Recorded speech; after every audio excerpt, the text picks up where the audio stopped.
नमस्कार दोस्तों, मैं सुनील कुमार आपका स्वागत करता हूं आपके अपने चैनल क्या ऐसा होता है।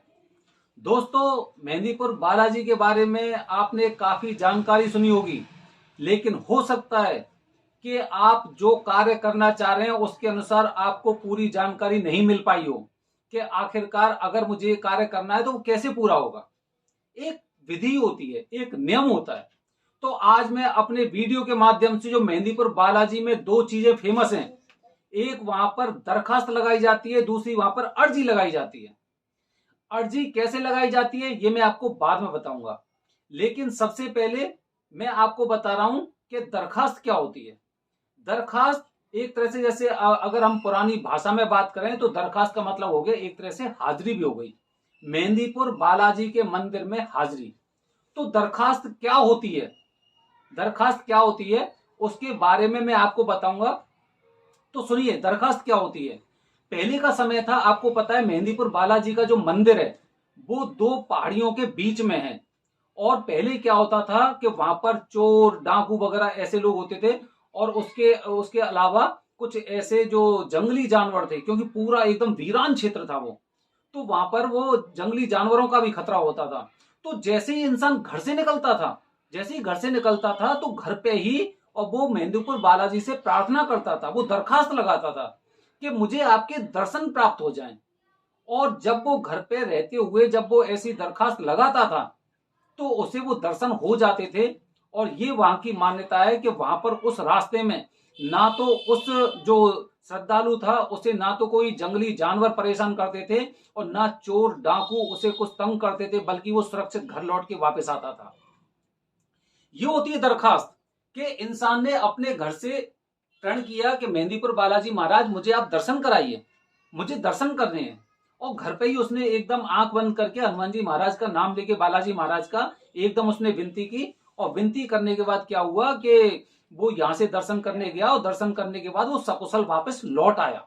ये है दरखास्त, ये दरखास्त होती है। और जैसे यहां से जाने के बाद मेहंदीपुर बालाजी के मंदिर में प्रवेश करने के बाद जो दर्शन प्राप्त करता है उसे दरखास्त बोलते हैं। तो दरखास्त क्या होती है, ये दरखास्त होती है। अब इस दरखास्त में, दरखास्त क्या होती है ये मैंने आपको बताया। अब इसके साथ ही जब संपूर्ण जो आज के माहौल के अनुसार जो दरखास्त है, दरखास्त कहां मिलती है, कुछ तो चीज होगी। मेहंदीपुर बालाजी के पास कोई अगर संदेश भेजते हैं, कुछ हाजिरी लगाते हैं, तो कुछ तो कार्य होगा। तो दरखास्त के लिए क्या है कि दरखास्त नाम से वहां पर एक पूजा की सामग्री होती है। आपको कोई वहां पे लेटर नहीं लिखना है, कोई आपको वहां पे कोई ऐसा आपको कोई नोट वगैरह या फिर कुछ आपको लेटर लिखवाना, ऐसा कुछ नहीं है। दरखास्त का मतलब ये हो गया कि जैसे ही आप मेहंदीपुर बालाजी के मंदिर आप पहुंचेंगे, तो पहुंचने के बाद आप देखेंगे मेहंदीपुर बालाजी के मंदिर के सामने काफी दुकानें हैं, बहुत दुकानें हैं वहां पे। आप किसी भी दुकान पर चले जाइए और आप उससे कह दिए कि मुझे मुझे दरखास्त चाहिए, तो वो आपको 10 रुपए, 20 रुपए, 30 रुपए इसमें वो दरखास्त दे देगा।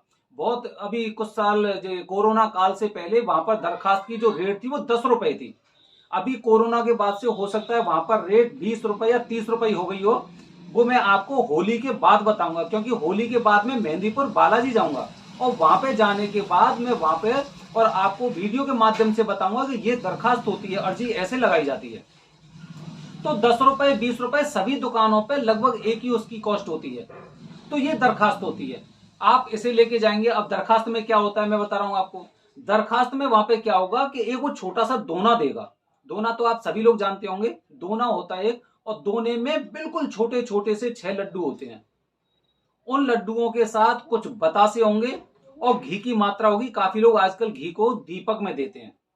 तो ऐसे करके वो क्या होता है कि वो आपको ये दरखास्त होती है। अब ये सामग्री आपको मेहंदीपुर बालाजी मंदिर में ले जानी पड़ती है दोस्तों। तो ये दरखास्त होती है।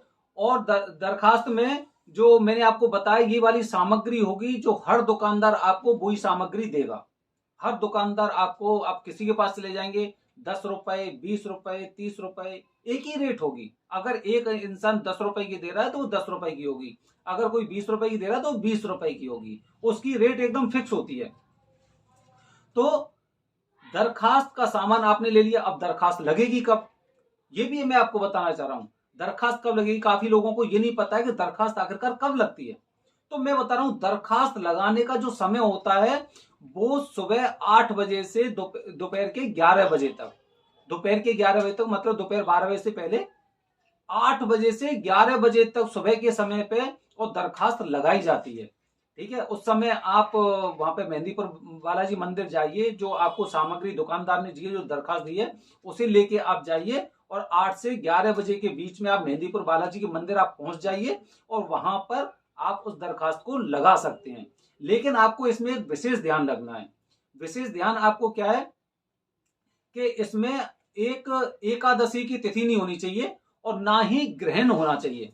काफी बार ऐसा होता है जैसे कि हम चले जाते हैं, हमें पता नहीं होता है कि कोई सूर्य ग्रहण लग गया है या फिर जैसे चंद्र ग्रहण है या फिर प्रदोष है। तो इन दोनों चीजों के बारे में विचार करने के बाद ही आपको वहां पर जाना है। ध्यान रखनी विशेष बात है ये, क्योंकि जब आप वहां पे पहुंच जाते हो, आप दरखास्त लगाने जाते हो और उसके बाद पता चलता है कि आज दरखास्त नहीं लगेगी, तब जो श्रद्धालु होते हैं उन्हें बड़ा अजीब सा फील होता है कि मैं बड़ी मन्नत से बड़ी इच्छा से यहाँ पर दरखास्त लगाने आया था, लेकिन मैं दरखास्त नहीं लगा पा रहा हूं। इसलिए आपको विशेष ध्यान रखना है। दरखास्त कब लगेगी मैं दोबारा बता रहा हूं आपको। दरखास्त 8 बजे से 11 बजे तक सुबह के समय पे लगती है, जिसमें एकादशी और किसी तरह का ग्रहण नहीं होना चाहिए। ये आपको विशेष बात रखनी है। अब मैं आपको बता रहा हूं एक और विशेष बात, एक और विशेष बात बता रहा हूं, जो आप जितने भी श्रद्धालु जन है ना, उन्हें शायद पता ही नहीं होगा इन चीजों के बारे में।